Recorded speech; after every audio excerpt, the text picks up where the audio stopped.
What's up, everybody? This is Jose from Southern Life. Welcome to St. Petersburg, Florida. On today's video, we're going to be debunking the theory, the racist theory, that the worst part of every city is the black part of town. I didn't come up with this video idea. This idea is directly from YouTube's new AI-generated studio, which suggests to creators ideas that the algorithm thinks are going to work for our channel. That effectively not all theories about racism are true. Unfortunately, here in the United States, many people really do think that black neighborhoods are absolutely the worst part of every city. Check out this mango tree, guys. There's a big mango tree down here. If it gets too cold or windy, these flowers will get blown off and then you won't get any fruit. Little sewer marker things, and they turn it into this. And they use this so that they can push the rocks inside the pipe. So there's a dude over there that just crawled out of the woods and left. So he saw me and bucked. So underneath this bridge here, this isn't exactly family friendly. You guys might know if you watch my YouTube channel that I like graffiti, but honestly, these tags are just pure garbage. Nobody's really done any real artwork back here. This is just vandalism, so nothing to see here. But you are kind of walking over dirty people's underwear. Well, that kind of sucks. So obviously this area here is a little neglected, but you still have Augusta block pavers on the ground. You got a beautiful park here. You got this nice little creek. I mean, to be fair, it would cost millions and millions of dollars to bring this up to par. So this creek kind of runs through the city. And down here, you got some beautiful parks. You're on the main street, you see homeless people and smoke shops and stuff. And you're like, wow, it must be a dump down there. And then you discover this and you're like, wow, definitely not what I expected in this part of the city. This is like absolutely breathtaking. I had no idea something this beautiful existed in Florida. Now, St. Petersburg is one of the safest large cities in the United States. So I guess the topic of today's video is just debunking a few myths that exist and are pretty prevalent in the United States. I've done videos in like 35 different states. I've been to just about every important large city in the United States. I think Seattle and Portland, Oregon are the only two cities I haven't got to that are big. But as somebody who's been all over the United States, I can tell you that some of the comments that I read on my channel are from people who haven't clearly traveled and seen as much of this country as I have. Because once you've traveled as much as I have and seen as much of the United States as I have, you come to realize that there's poorer and bad areas of all races and demographics. And people who say that are people who clearly haven't been to all the places I've been to in the United States to know that there are plenty of scary and dangerous white neighborhoods. Crap, I've lived in a few myself. So these are very common misconceptions. People live in small little towns in Ohio or Alabama. They haven't really traveled across the United States much, so their view on the world is very narrow. So if you've never left your state, you have a very narrow mind of the world that's out there. I grew up in Louisville, Kentucky, and I lived there, and I went to a school that was, at the time, about 96% African American. So I was one of the few kids in this school who were not African American. Most of the kids that were there were black. And it wasn't just a black school, it was a black school in the heart of the hood. What do you think is the first thing that they taught me how to say in English? Okay, so my entire classroom was black kids. I was the only kid there that wasn't black. What do you think was the first thing that the little black kids taught me how to say in English? So I want to show you guys something about my person that is a little embarrassing and a little bit difficult to deal with. As you guys know, my bottom row of teeth is straight, but my top row is absolutely destroyed. And that is because in Louisville, Kentucky, you had to fight, and you had to fight a lot. You had to fight every single day.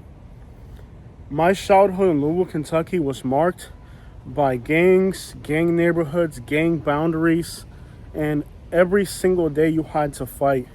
Some days you had to fight more than once. I went to school in the West End because of the school system's desegregation program, which grabbed kids that lived in white neighborhoods and had them go to school in black neighborhoods. And eventually we ended up going to school with a few white kids. One of them was an Irish boy that lived in that neighborhood. And let me tell you, the things that I saw those black kids do to that poor little Irish boy were horrible things. They would hit him, they would abuse him. And if that kid grows up to be a racist person, he'd have all the reason to do so. So while I personally received love and appreciation from the black community, that little Irish boy who lived in that neighborhood, his story there was very different. So the policy in Kentucky was to make the parents come pick up the kids because they figured, well, we're going to punish the parents because the kids are acting up. You wouldn't believe how often on the same day Kenny and me would both have to get sent home on the same day because we were both acting a fool. So what our parents would do is that there was many times where Kenny and me were both getting sent home on the same day. So instead of having both of our parents come pick us up, Kenny's dad would pick me up, or my dad would pick up Kenny. So me and Kenny kind of became best friends because me and Kenny would get in trouble in school together and then have to go spend the rest of the day at the truck line playing in old abandoned dump trucks, being babysitted by our parents. So me and Kenny actually became best friends because our dads worked at the same company and because me and Kenny would often get in trouble on the same day and get sent home together. And of course, me and Kenny were getting in trouble so often that our parents had to alternate picking us up, and sometimes they'd send you home even if you hadn't done anything because, well, your parents are here to pick up one, you might as well take the other. Let's just say I didn't learn how to read and write very well in Kentucky. It wasn't until like the 5th grade when I moved down to Florida. Well, guys, the familiar sign that you see all over Florida these days, for rent signs everywhere. But at the end of the day, going to this all African American school was probably one of the neatest experiences of my life. And there I learned that these kids were no different than any other kid anywhere else. The school system had failed these kids, and many times it was the 4th grade and most of us still didn't know how to read and write. But I can definitely say that the school system had failed those kids, and as it had failed me as well. They shipped me to a school that was so far from where I lived that I ended up having to take 2 buses to get to school.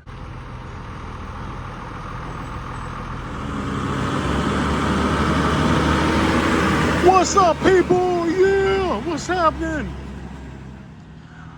Without a doubt, that school system that hadn't taught us how to read and write by the 4th grade probably would have been the reason a lot of us would have failed. In my case, when I moved down to Florida, I had to make a lot of changes because the curriculum down here, even though it was the same grade, was far ahead. And hey guys, that looked like a tour bus. Those people were paying for the same tour that we're on today, and you're getting it for free on our YouTube channel. The least you could do is hit the like button, maybe subscribe to our YouTube channel. I did have to fight a lot in Louisville, but it wasn't at this African American school. It was actually on the buses. Because on the buses, you were placed with kids from other neighborhoods, and we had to fight there. I had to fight white kids a lot. I had to fight a lot of Iraqis, Somalians, and Bosnians. Kentucky has a lot of Bosnians. In fact, Bowling Green, Kentucky, I believe these days is about 10% of the population of Bosnian descent.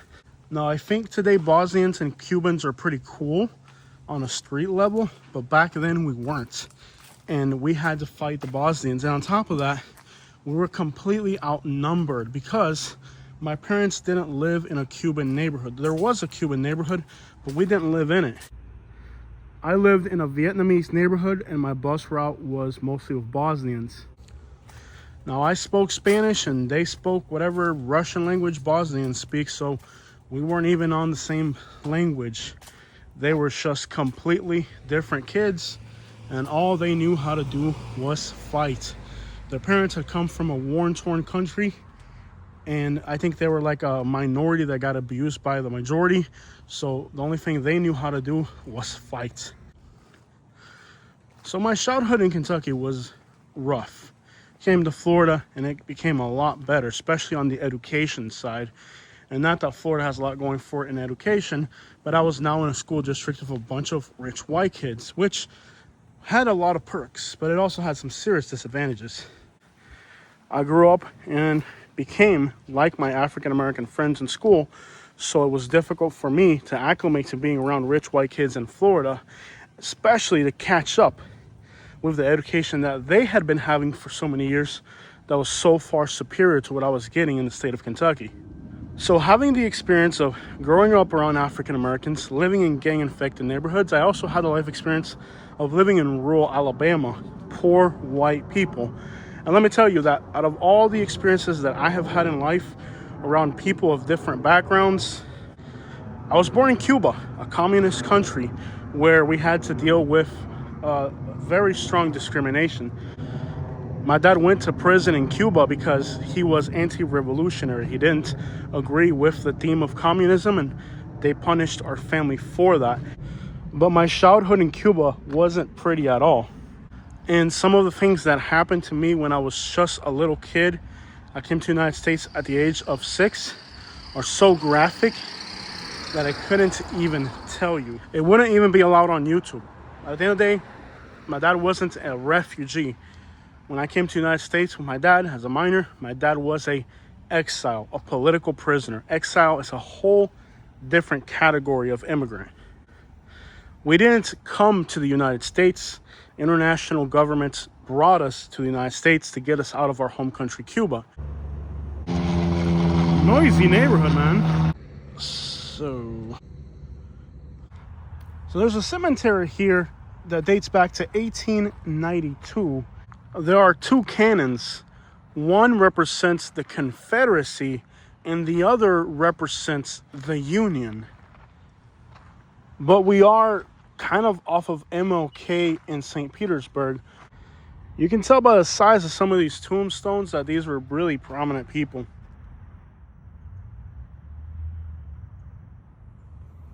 But yes, there are in fact Confederate grave sites here.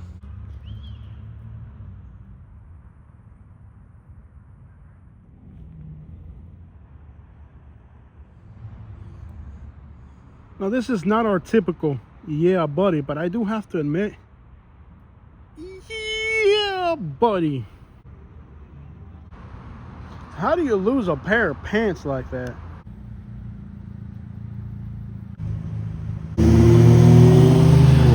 Sure, driving along the main roads, it's hard to tell.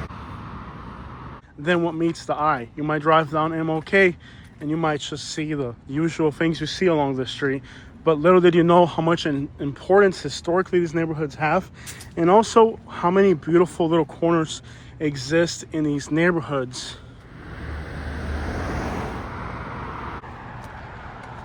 So yes, there is so much more to this community than what meets the eye, and there's still a lot more we have to check out before we head to see the rest of the city.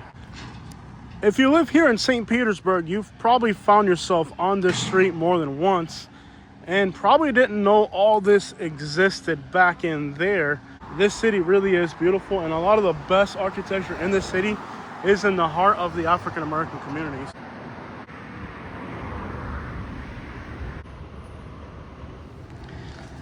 I remember as a kid, my parents would drive through St. Petersburg, and when we would drive over 275, or yeah, that's what it is, 275, you could look down and see the neighborhoods below. And while they looked kind of rough, the architecture always stood out to me as beautiful and attractive. And that's kind of the issue with St. Petersburg. It's a city that if you explore it, the more you explore, the more you discover. It really is architecturally a beautiful city.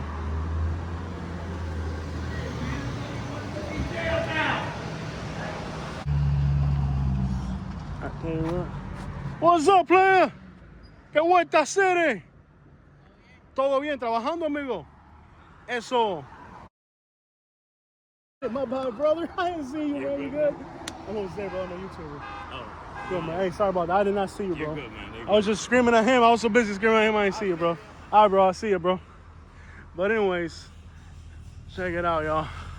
Dang, look at that truck, man. They got that thing jacked up. But anyways, you bump into somebody here and you get a smile. You don't get stabbed. You know what I mean? And there's so much more to see in this city. So next time you drive through the hood in St. Pete, remember it's not just the smoke shops on MOK on the main streets. There's a lot more to be seen out here. And it's good to know if you accidentally bump into somebody out here, you're not going to get stabbed. You're going to get a smile. That crab house. Yeah, buddy.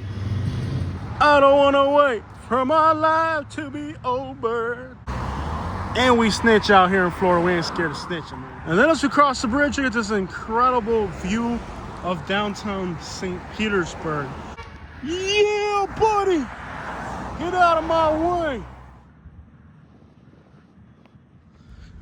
And well, that's really the situation in the United States. It's that people's minds have been contaminated with theories, if you want to call them that, conspiracy theories, or just, well, general misunderstandings that don't really represent the truth about these communities. Try bumping into somebody in Detroit, Michigan, and see how that crap goes. All right, guys, we're having a fire drill over here. But that is the surprising truth about this area. More beautiful and enjoyable than I imagined. I left Katie out here in this black neighborhood for 10 minutes, and she's already turning black on me. Okay.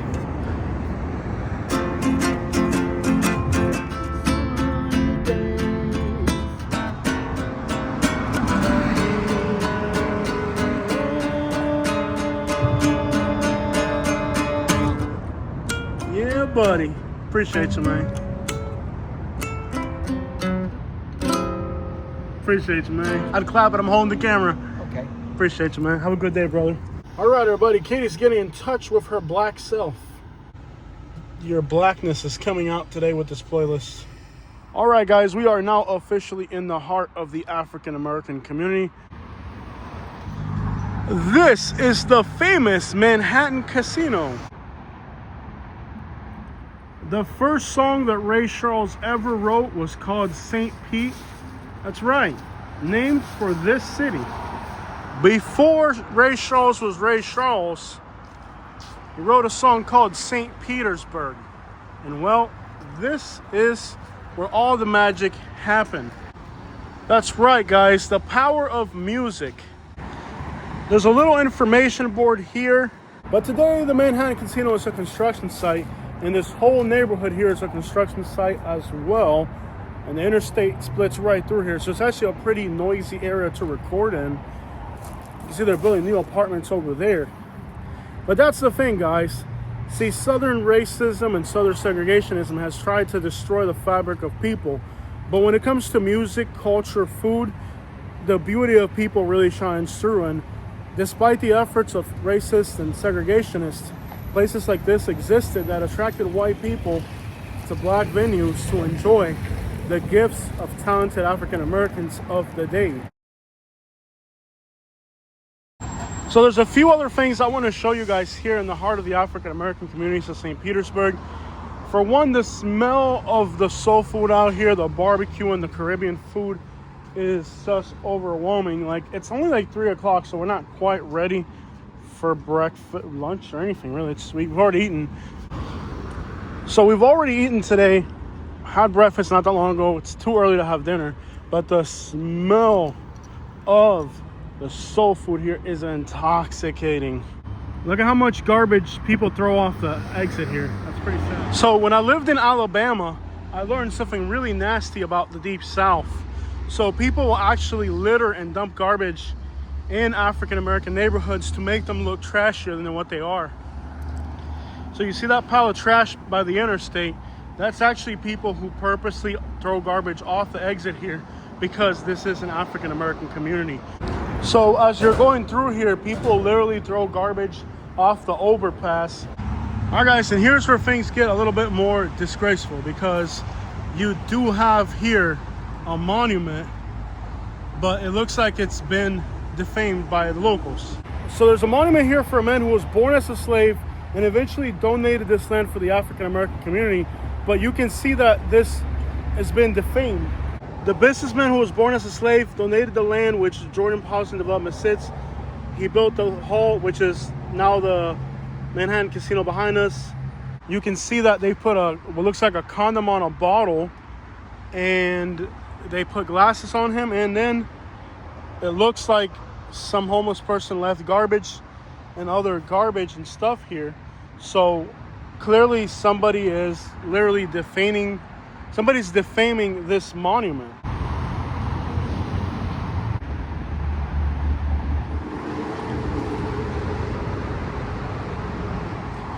So what's crazy to see is how much disrespect there is for this particular site, this monument. You got some Pringles here, so this is stuff that people from up there throw off the bridge. The smell of that Jamaican restaurant's food is overwhelming. Like, if you're walking through here, all you can smell is that food. Even if you're not hungry, it'll just about make you hungry. So on a state level, we've seen a lot of beautification of African American neighborhoods. As you go to African American communities in Florida, Fort Lauderdale, Fort Pierce, you've seen the city invest a lot of money into beautification of these neighborhoods. But nonetheless, there is kind of a two-edged sword to that when the city does come in and beautify these neighborhoods, they often seem to change very quickly. In the case of Bonita Springs, Florida, we saw how Bonita Springs, they went in, they fixed the Hispanic part of the city, which the downtown of the city was really attached to the Hispanic quarter. They went in, they beautified it, it looks gorgeous.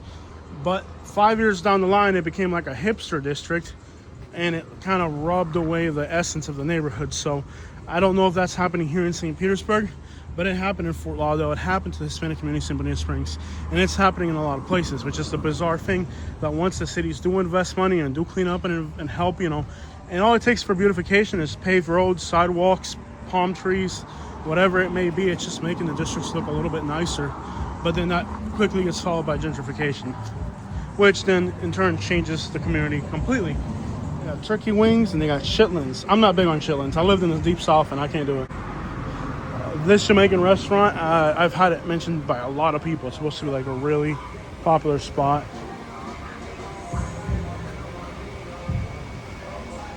But the smell of this food is like intoxicant. It's like the only thing you smell coming through here.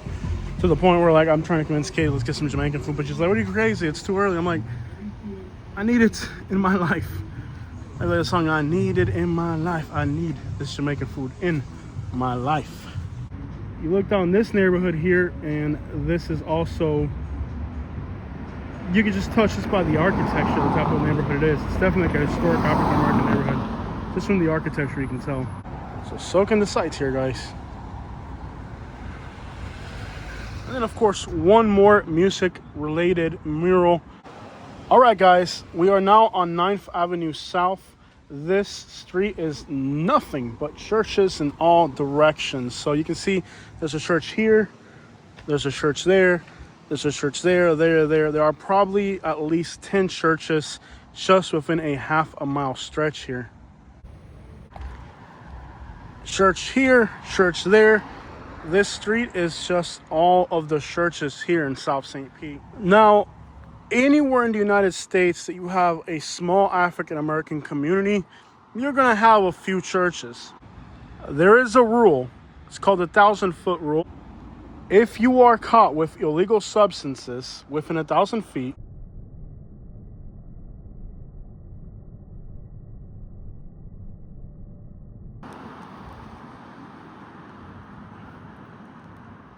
if you are caught with any illegal substance within 1,000 feet of a church, it turns your crime into an enhanced crime.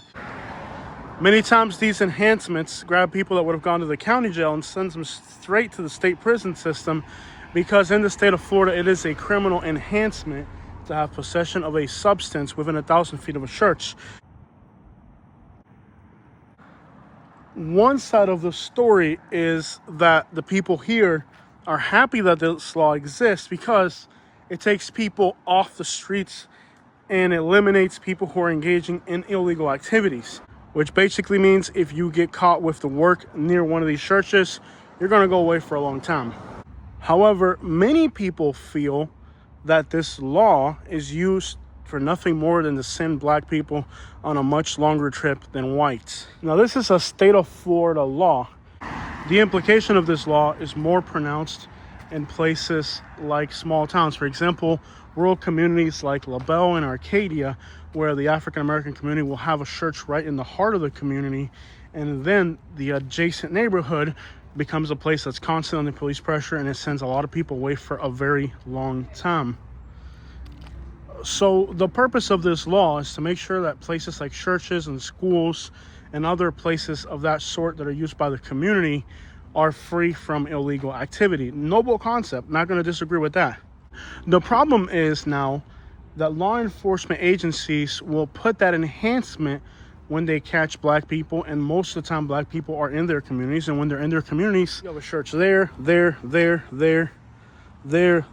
So basically, in this entire community, anybody who's caught with substances will catch a criminal enhancement. Let's suppose there's a church near a white community, right?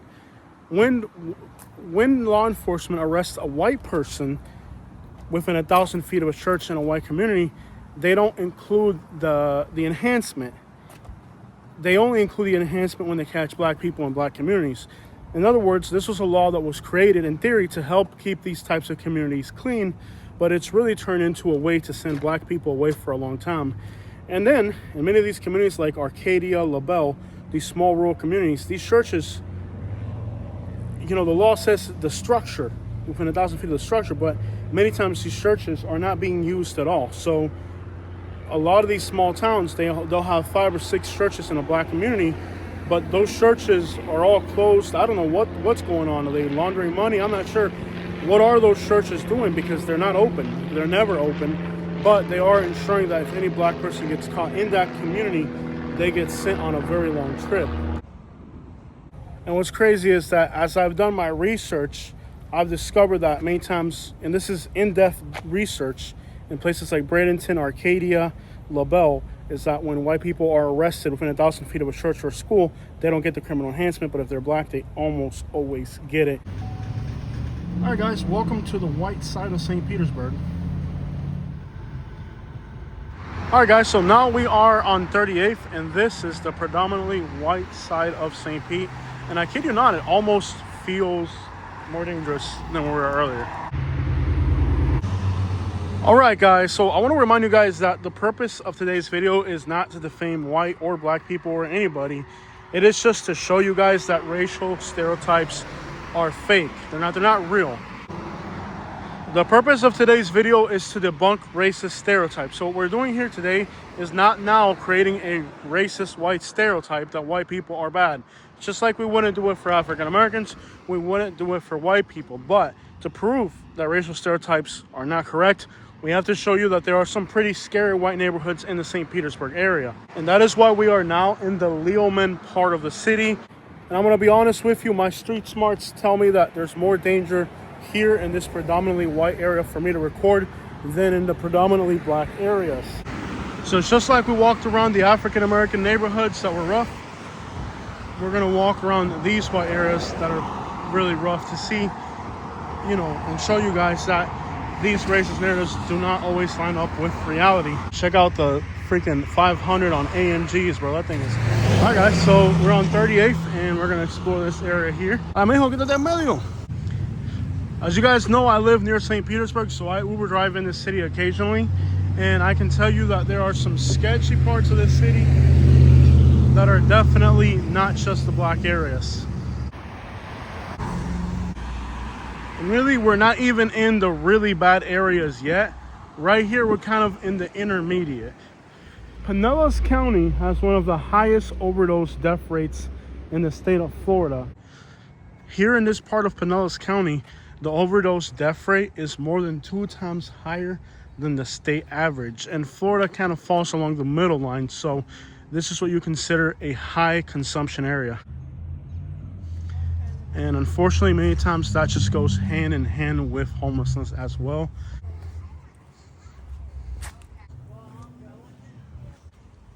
as a whole, St. Petersburg isn't the most crime-ridden city. Hello. Like I said, St. Petersburg isn't the most crime-ridden city that there is out there, especially when it comes to violent crime. A lot of consumption is what plagues this community. So different communities have different problems. Check out this property. They got all types of mango trees. Dude, I've seen more Ford Rangers in like a 2-block radius than I have like the whole day. That cat looks like it's homeless, man. Now here's the thing. The worst parts of the white neighborhoods here are not within St. Petersburg city limits, but they're in the adjacent suburbs of Pinellas Park and Leoman. So within the city limits of St. Petersburg, you have city utilities, and that makes the city kind of expensive, which means you don't really have too many crappy neighborhoods right in the immediate vicinity of city limits because it's gotten so expensive. Yeah, buddy. All right, everybody. So welcome to the white side of St. Pete. This is Leoman. Now, let me just show you guys where we're at. That is 41st. The next block over is 40th. 40th is the end of city limit. This is 1 block into Leoman, and already this is a trap house. Now, there's no trespassing signs, but we still don't want to go in there. Here in Florida, we call this a bando. It's an abandoned property that's used by homeless people to shoot up and do all types of wicked crap. Obviously, recording here is a little dangerous because these types of places are inhabited by homeless people, and if they see you recording here, they could be problematic, they could be dangerous, so we have to be really careful recording here.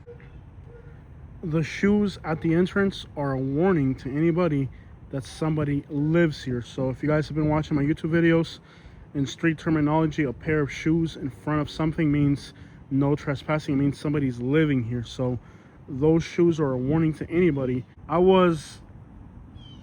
Wow, look what this door says, guys. So this is another problem.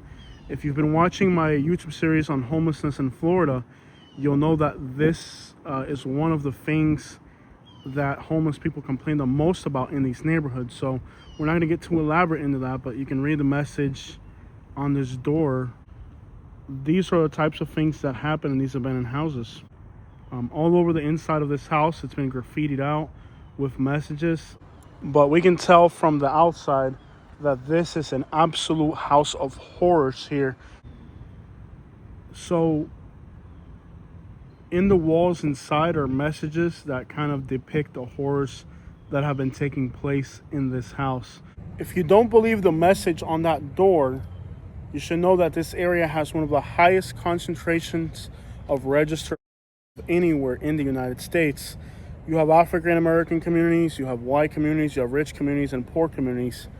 This is a community of registered offenders. This isn't just an abandoned house. This is what we call in Florida a bando, a house of horrors where illicit activities take place, homeless people sleep at night, and even worse things happen.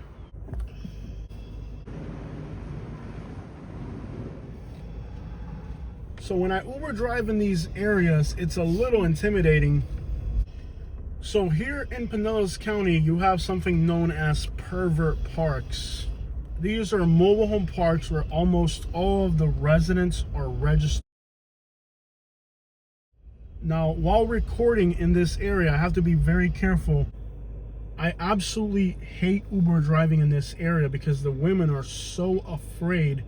A lot of times they'll be on the phone with somebody during the whole ride, or they won't talk to you. They'll record the ride because this area's reputation is so bad when it comes to safety for females that it's almost aggravating to Uber drive here because most of your passengers, you can smell the fear on them. And these places really are dangerous and scary places. You may have heard of a golfing community or a community for, I don't know, 55 and older. Well, these mobile home parks here are known to be red parks. So many of the people that live in these parks are, and they are definitely scary places to live. And then despite that, you have a lot of females out here that are homeless. Homelessness, addiction, and that type of criminal record are just some of the things you get out here. And unfortunately, many women that are in a state of living in the streets come to these areas because they know the type of people that are here. In other words, this area is just messed the crap up. Pinellas Park is known locally as Pervert Park. These mobile home parks over here are some of the most dangerous places you can live in Florida. Not only do you have a community of criminals out here, but you have a community of the absolute worst type of criminal that exists. All right, guys, so obviously this is probably one of the most unsettling places I've ever had to record, but for the sake of today's video, we have to do it. I mean, the name Pervert Park would suggest everything that needs to be known about this community. As this community has grown, a lot of businesses have closed because of the reputation that this place has. You'll be hard-pressed to find a community where so many people that live here have spent time in prison for horrible crimes. And the situation here really is awkward. So, of course, to debunk the theory that every city's worst neighborhood has to be a black neighborhood, this neighborhood would be the clear exception. Obviously, it's not, and this is actually the scariest place you can be in the St. Petersburg area. I think now it's like more pronounced, and at this point, a lot of people that have houses here are just selling them and getting the crap out. We can't really go in there, but these are the famous Pervert Parks. Almost everything is for sale out here, from houses to businesses. Looks like maybe they had a fire over here at this building.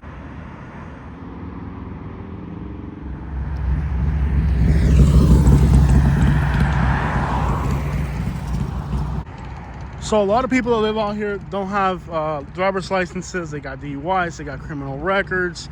They just got out of jail. So there's like a lot of people on scooters, motorcycles, more than cars. Now, we did videos in this community before they put up the no trespassing signs. I think what happened is that a lot of like people made stories about this community, so it's become a problem, people coming out here to blog about this area. One thing that kind of aggravates me is like I'll do a story and then all these other YouTubers will come right after me and do the same story.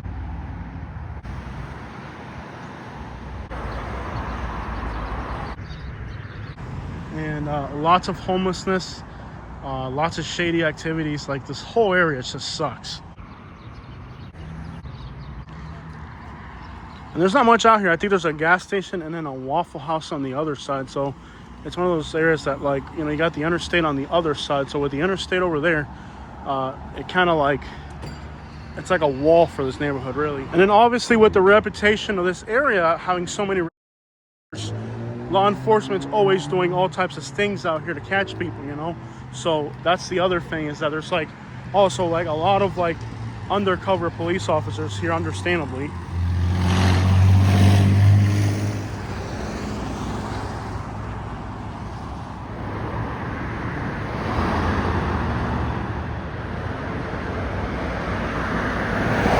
Now this area is crazy because you do have a lot of women who are clearly working the streets out here because they know their area's reputation. But then on top of that, you also have a lot of undercover police activity. So it creates like a really weird level of distrust. Like there's a lot of women just sitting around, and you can tell that some of them are working.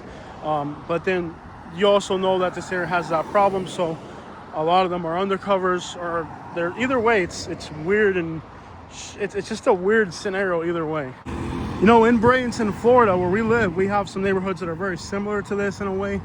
And in those neighborhoods, I've interviewed a lot of the homeless women, and they all have stories about it. And remember that the point of today's video is not to talk down on any particular person or any particular race. It's just to debunk the theories that are harmful. And a lot of times people are comfortable when the narrative is about somebody else, but then when it hits close to home, they get all sensitive and offended. I've never seen a lock on a second story climb. That's freaking wicked right there. But well, you're dealing with a community of people that even inmates don't like, so go figure. You know, obviously, everybody gets to decide whether they're black or white, whatever nationality or background you are. You as an individual get to decide whether you're going to be a person that is productive and good to society or harmful to society. Racism has become just an issue in the United States. And many times those individuals like to spread narratives that are very misleading. Many times these narratives get out into social media and people run with them as if they were true. It's a result of the school systems. It's a result of systematic racism.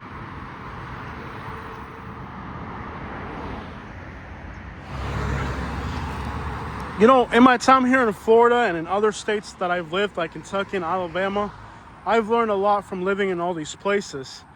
And one thing that I've learned in all these places that I've lived is that sometimes people who don't travel and don't have life experience usually have a very limited mindset. You think with this reputation this place has, there wouldn't be women around. I'd be terrified to be a woman around here, but there's plenty of them out here. I don't know what they're doing. So clearly on today's video, we can see that not all stereotypes are true, and we've debunked. Turn left onto 54th Avenue North. I think on today's video, we've debunked this theory that all black neighborhoods are bad and that black neighborhoods are always the worst part of a city. All right, guys, it is time to get something to eat, and not everything is bad out here. There's a Colombian restaurant Katie wants to eat at. All right, so in this little plaza right here is a Colombian restaurant that Katie wants to eat at today. So let's see if we can. We've eaten here before, haven't we? It's been a while. All right, guys, let's get something to eat.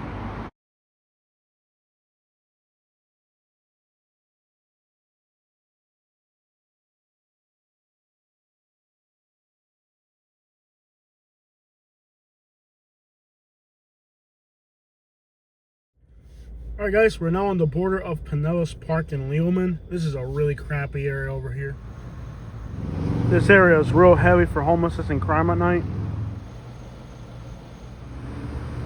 So there's a dude over there kind of screaming at traffic. I'm not sure what he's doing.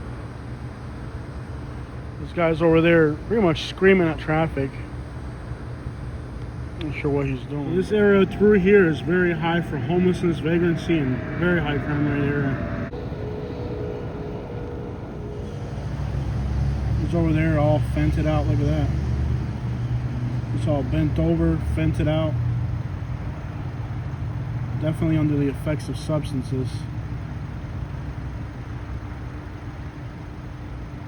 This is a really bizarre and weird area. It fell. Alright, guys, so right now we are in Pinellas Park. We're kind of on the corner of Pinellas Park and Leoman. And there's a person here on a bicycle. Not sure what's going on with him, but he's kind of screaming and stuff. We're just minding our own business here.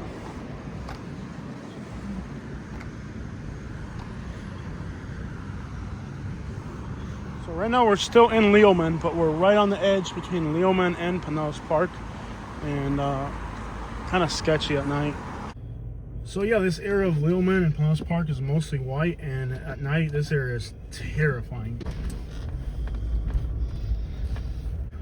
Technically in Florida, if you're on a bicycle at night, you have to have lights, but nobody has lights out here. The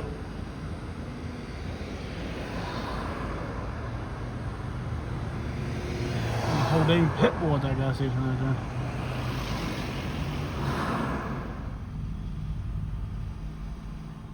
That pit bull does not look friendly whatsoever. Like, not a friendly pit bull. This guy doesn't seem like he's got a direction where he's going. He's just like all over. There's just people just not going anywhere. They're just like walking around, like they're not sure where they're going. It's crazy. You need a dang pit bull to go to a gas station around here.